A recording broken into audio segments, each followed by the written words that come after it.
ആദ്യമേ നമ്മൾ താമര എന്ന് പറഞ്ഞാൽ നമുക്ക് അതുപോലെ ഇഷ്ടമാണ്. താമര ഇഷ്ടപ്പെടാത്ത ആരെങ്കിലും ഉണ്ടോ? ഇതുണ്ട്, ഇതിനൊക്കെ ഇപ്പൊ മുട്ട വരാൻ ഇതാ ഒരു മുട്ട പൂവായിട്ട് വരണമെങ്കിൽ 20-23 ദിവസം വേണം. അത്ര മതി.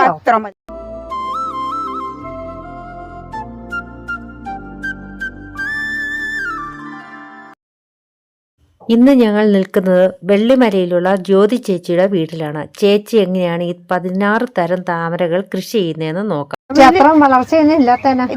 ഇത് ഓരോ ഇനത്തിന്റെ വ്യത്യാസമാണ്. പൂവുണ്ടായിട്ടുണ്ടോ? ഇത് പൂവുണ്ടായിട്ടില്ല. റിപ്പോർട്ട് ചെയ്ത് കഴിഞ്ഞിട്ട് ഇപ്പൊ 2-3 മാസമായിട്ടുള്ളൂ.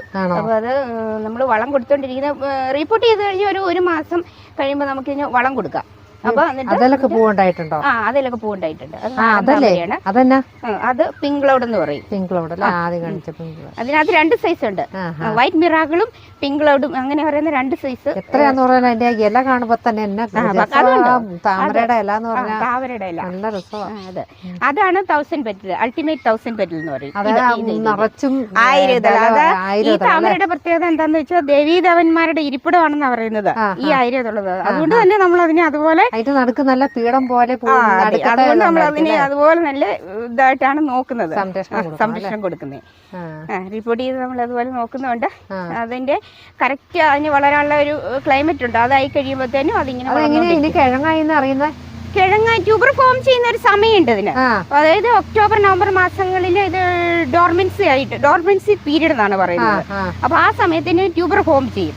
അപ്പൊ നമ്മൾ ഇതിനെ മാറ്റി കട്ട് ചെയ്ത് വേറെ ഇങ്ങനെയുള്ള പാത്രത്തിൽ നട്ട് കഴിയുമ്പോൾ നമുക്ക് വേറെ തൈകള് ഇങ്ങനെ പിടിപ്പിക്കാൻ പറ്റും. ചേച്ചി എങ്ങനെ യൂട്യൂബിൽ നോക്കി പഠിക്കുന്നത്. നമുക്കിത് ആദ്യമേ നമ്മൾ താമര എന്ന് പറഞ്ഞാൽ നമുക്ക് അതുപോലെ ഇഷ്ടമാണ്. താമര ഇഷ്ടപ്പെടാത്ത ആരെങ്കിലും ഉണ്ടോ? ഇതുണ്ട്, ഇതിനൊക്കെ ഇപ്പൊ മുട്ട വരാൻ ഇതാ ഒരു മുട്ട പൂവായിട്ട് വരണമെങ്കിൽ 20-23 ദിവസം വേണം. അത്ര മതി. ഒറ്റ ആഴ്ച. ഇതിപ്പോ ഈ തണ്ടിന് ഈ മുട്ട വന്നില്ലേ, ഈ മുട്ട ഈ പൊക്കം വരും. ആ പൊക്കം വരണ 23 ദിവസം 22-23 ദിവസം ആയി കഴിയുമ്പോ നമ്മളിത് ഇങ്ങനെ അതിന്റെ നടുക്ക് ഒരു ചെറിയ ഹോള് വരും. ഇങ്ങനെ പതുപതന്നാവും മുട്ട തൊട്ട് നോക്കുമ്പോ. അതായിട്ടില്ല, ആ മുട്ട ആയിട്ടില്ല. അത് അഖില എന്ന് പറയും. ഓരോന്നിനും ഓരോ പേരുണ്ട്. ഇത് അഖില. ഇത് നമ്മുടെ ഇവിടെ കേരളത്തിൽ തന്നെ ഹൈബ്രിഡൈസ് ചെയ്ത ഈ അഖില. അതുകൊണ്ട് തന്നെ ഇത് കണ്ടിന്യൂസ് ആയിട്ട് ഓരോ ആഴ്ചയിൽ ഇനി ഓരോ മുട്ട വന്നിട്ടുണ്ടായിരിക്കും. ഇത് അഖില. അപ്പുറത്തെ ഇങ്ങനെ കർണ എന്ന് പറയും. അത് കേരളത്തിന്റെ തന്നെ ഹൈബ്രിഡ് ചെയ്താണ് അത്. പിന്നെ ഉള്ളതൊക്കെ ഇത് നമ്മളെ ഈ ഇല ഇങ്ങനെ പോകുന്നതിന് ഒരു സ്റ്റേ കൊടുക്കണോ? അത് പൂവായി കഴിയുമ്പോൾ വെയിറ്റ് കൂടും.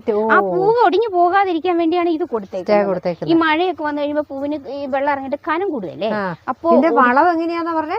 വളം അടിയില് അല്ല, അടിവളമായിട്ട് നമ്മളിപ്പോ ഇത് നടുന്ന സമയത്ത് അടിവളമായിട്ട് ചാണകപ്പൊടി, എല്ലുപൊടി, അതായത് 2 ബക്കറ്റ് മണ്ണാണ് നമ്മൾ ഇടാൻ ഉദ്ദേശിക്കുന്നതെങ്കിൽ ഒരു പിടി ഇങ്ങനെ വാരുന്ന അത്രയും ചാണകപ്പൊടിയും എല്ലുപൊടിയും കൂടെ ഏറ്റവും അടിവളമായിട്ട് മിക്സ് ചെയ്യണം. അത് മിക്സ് ചെയ്യണം. അത് എന്നിട്ട് ഈ അതിന്റെ നമ്മൾ മേലെ കൊടുക്കുന്ന മണ്ണുമായിട്ട് ഇളക്കരുത്, കൂട്ടി ഇളക്കാതെ ഇത് മണ്ണ് നമ്മൾ ഇട്ട് കഴിഞ്ഞിട്ട് ചേറാക്കി, ഇത് മണ്ണ് തന്നെ ചേറാക്കി കഴിഞ്ഞിട്ട് അത് ഈ ട്യൂബ് ഇങ്ങനെ നമ്മൾ കൈ വെച്ചൊന്ന് വരയണം. ട്യൂബ് എന്തേരം വലുപ്പമുണ്ടോ അത്തരം കൈ വെച്ച് ഇങ്ങനെ ഒന്ന് വാങ്ങി വെച്ചിട്ട് ട്യൂബർ അതിന്റെ ഇറക്കി വെച്ചിട്ട് അതിനൊരു ട്യൂബറിന് ഒരു മുളയുണ്ട് ഇത്ര നീളം, അത് മാത്രം മേലെ നിൽക്കണം. പിന്നെ ഇതിങ്ങനെ റൗണ്ട് ചെയ്ത് ഇപ്പൊ ഇതിനകത്ത് ഏകദേശം എത്ര ബക്കറ്റ് മണ്ണ് വിട്ടിട്ടുണ്ട്? ഈ ഒരു 2-2.5 ബക്കറ്റ് മതി. ഏകദേശം ഇവിടെ വരെ നിക്കോളൂ മണ്ണ്. വെള്ളം വേണം. പിന്നെ ഇതിനെ നമ്മൾ 5 ദിവസം കൂടുമ്പോ കൊടുക്കുന്ന വളം മാത്രം DAP NPK വളം പറഞ്ഞു മേടിച്ചാ മതി. താമരക്കിടുന്ന വളം അങ്ങനെ വേണ്ട. വളം വളക്കടയിൽ ചെന്നിട്ട് നമ്മൾ DAP എന്ന് പറഞ്ഞാൽ മതി. DAP ഡൈ അമോണിയം ഫോസ്ഫേറ്റ് അല്ല NPK നൈട്രജൻ ഫോസ്ഫറസ് പൊട്ടാസ്യം. ഒരു സ്പൂണ് ഇത്ര വലുതായതിന് ഒരു സ്പൂൺ കൊടുക്കാം. അല്ല എങ്കിൽ നമ്മൾ നട്ട് വെച്ചൊരു 15-20 ദിവസം ആയി കഴിയുമ്പോഴത്തേനും കൊടുക്കുന്ന ഒരു 1/2 സ്പൂൺ കഷ്ടി കൊടുക്കുള്ളൂ. അതിന് വളം കൂടുതൽ. ചുമ്മാ വെള്ളത്തിലോട്ട് അങ്ങനെ തുള്ളിയത് ചീഞ്ഞു പോകും. ഒരു ന്യൂസ് പേപ്പറിൽ പൊതിഞ്ഞ്, ഒരു കുഞ്ഞു ബുക്കിന്റെ പേപ്പറോ ന്യൂസ് പേപ്പറിലോ പൊതിഞ്ഞിട്ട് നന്നായിട്ട് പൊതിഞ്ഞിട്ട് ഇത് നേരെ നടുക്കോട്ട് ഹോൾ ഏറ്റവും അടിച്ചെല്ലുകൾ താത്തി കൊടുക്കണം. അങ്ങനെ ചെയ്യണം. തന്നെ ഇട്ട് കഴിഞ്ഞാൽ കിഴങ്ങും ചീഞ്ഞു പോകും, ഗപ്പിയും ചത്തും. കൃഷി ചെയ്താ ചത്തു കിഴങ്ങ് ചീഞ്ഞു പോകും, ഗപ്പി ചത്തും പോകും. അങ്ങനെയൊക്കെ ഉണ്ട്. അപ്പൊ അങ്ങനെ ചെയ്ത് കഴിയുമ്പോൾ മുതൽ ഇത് ആദ്യം വരുന്ന ലീഫ് കോയിൻ ലീഫ് എന്ന് പറയും, ഇത്ര ഉള്ളത്. അത് കഴിഞ്ഞ് ഇങ്ങനെ വരുന്ന ലീഫ് ഏരിയ ലീഫ് എന്ന് പറയും.